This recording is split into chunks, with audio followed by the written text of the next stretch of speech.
नमस्कार। जय माता दी। मैं हूँ आपकी अपनी लाइफ डिज़ाइनर जीतू आचार्य। अक्षय तृतीया की आपको हार्दिक शुभकामनाएं। अक्षय तृतीया जब आने ही वाली होती है तो हम लोग अपनी लिस्ट बना लेते हैं कि माँ लक्ष्मी से हमने इस बार बहुत सारा धन लेना है, भगवान विष्णु को आपने प्रसन्न करके रखना है, और तो और सारे देवी देवताओं को मना करके रखना है और अपने पितरों को भी खुश करके रखना है। तो ऐसी ही कुछ लिस्ट इस बार भी आपने बनाई होगी। 30 तारीख को पड़ने वाली अक्षय तृतीया वाकई ही बहुत ही दुर्लभ संयोग बनाने वाली है। 30 तारीख को वो ऐसा चमत्कारी दिन होगा जहाँ से आपकी ज़िंदगी जो है बदल सकती है। 30 तारीख का वो दिन होगा जहाँ से आप अपनी ज़िंदगी के सारे मिशन पूरे करने के लिए नेक कदम बढ़ा सकते हैं। तो ये समय बहुत अच्छा समय है, अच्छे शुभ योगों का समय है। ऐसे में आपने कुछ उपाय ज़रूर करने हैं। कुछ चीज़ें ऐसी हमारे जीवन के अंदर होती हैं जिन्हें करना बहुत ज़्यादा ज़रूरी होता है, जैसे अपने देवी देवताओं को मना करके रखना, जैसे अपने पितरों को शांत रखना, जैसे अपने कर्मों के अंदर सुधार करके रखना। तो अगर ये सारी चीज़ें अगर आप करके रखते हैं तो हमारे जीवन के अंदर दुख आएंगे ही कहाँ से? क्योंकि कौन सा रास्ता होगा जो हमारे घर के अंदर या हमारे जीवन के अंदर दुख आएंगे, जब सारी चीज़ों को हम बैलेंस करके रखेंगे। इस बार जो योग बन रहे हैं वो मालव्य योग बन रहा है, जो कि पंच महापुरुष योग के अंदर एक बहुत ही अहम भूमिका निभाने वाला ये योग होता है। और ये जो योग है ये व्यक्ति के अंदर एक ऐसी ऊर्जा भरता है धन कमाने की, एक व्यक्ति के अंदर कुछ अपनी इच्छाएं पूर्ण करने की उस तरफ एक अग्रसर करता है, माइंड को डाइवर्ट करता है। और तो और इस समय के बाद में जब आपके जीवन के अंदर ये योग बनता है तो आप अपने आप को स्वच्छ, साफ सुथरा और बहुत खूबसूरत रखने का प्रयास भी करते हैं, यानी सौंदर्य की तरफ भी ये लेकर के जाता है योग। लेकिन वहीं दूसरी तरफ एक और ऐसा योग बन रहा है जो हमारे जीवन के अंदर धन की वृद्धि करता है, यानी सुख सुविधाएं तो दे दी आप लोग को मालव्य योग ने, लेकिन धन का आगमन जो है वो सारा करने वाला है गज केसरी योग। तो गज केसरी योग भी इस दिन बन रहा है। फिर वहीं और 3 ऐसे संयोग बन रहे हैं जिससे हमारे कहते ग्रहों का प्रभाव भी हमें मिलेगा और साथ के साथ एक पॉजिटिविटी का प्रभाव भी हमें मिलेगा। सर्वार्थ सिद्ध योग, शोभन योग, रवि योग। तो ये सारे योग और संयोग जो बन रहे हैं ये हमारे जीवन के अंदर कुछ अच्छी चीज़ें लाने वाले योग बन रहे हैं। तो करना क्या है? सबसे पहले क्या चीज़ें ऐसी करनी है जिससे आपके कर्म सुधरे रहें, जिससे आपके पितर खुश रहें, जिससे आपके देवी देवता प्रसन्न रहे और आपको ढेरों आशीर्वाद दे दें।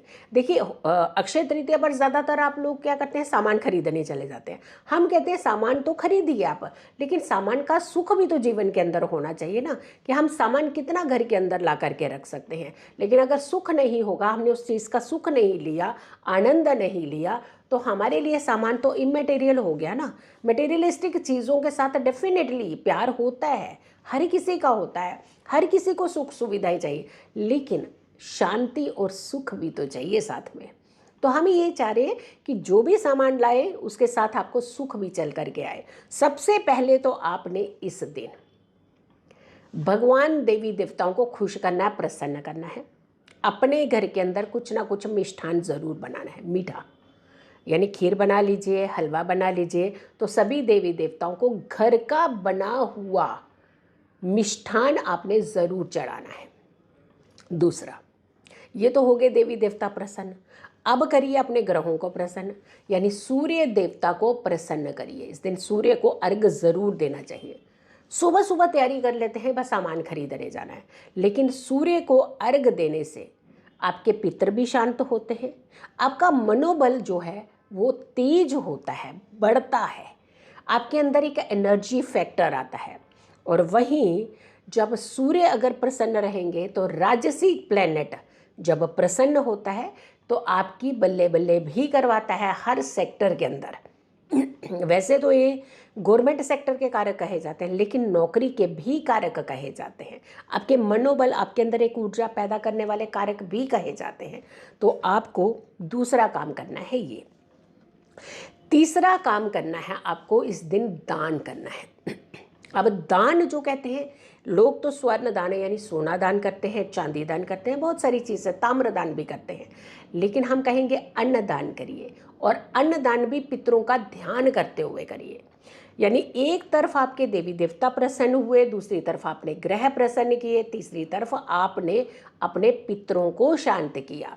तो जब पितृ शांत हो जाएंगे तो ये देखिएगा कि आपके लिए बहुत सारी चीज़ें जो हैं, जो रास्ता कहते हैं, जो एक वे है, वो बनना शुरू हो जाएगा। पितृ शांत तो आपके अंदर सुख समृद्धि आना शुरू हो जाएगी, आपके अंदर, आपके घर के अंदर शुभ कार्य होना शुरू हो जाएंगे। तो पितरों को भी शांत करना ज़रूरी था, तो पितरों के निमित्त आपने ये दान करना है। खाने पीने की चीज़ों का दान करें तो अति उत्तम रहेगा।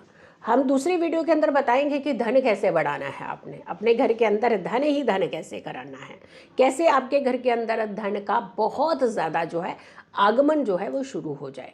एक और चीज़ कर सकते हैं आप, गाय के घी का दान, ये भी बहुत उत्तम माना जाता है इस समय करना, अक्षय तृतीया पर करना, और इससे आपकी एनर्जी पॉजिटिव होगी, इससे आपके कर्म अच्छे होंगे, इससे आपके ग्रहों में सुधार होगा, आपके ग्रहों का जो नेगेटिव प्रभाव होता है आपके ऊपर, जीवन के ऊपर, वो नहीं होगा।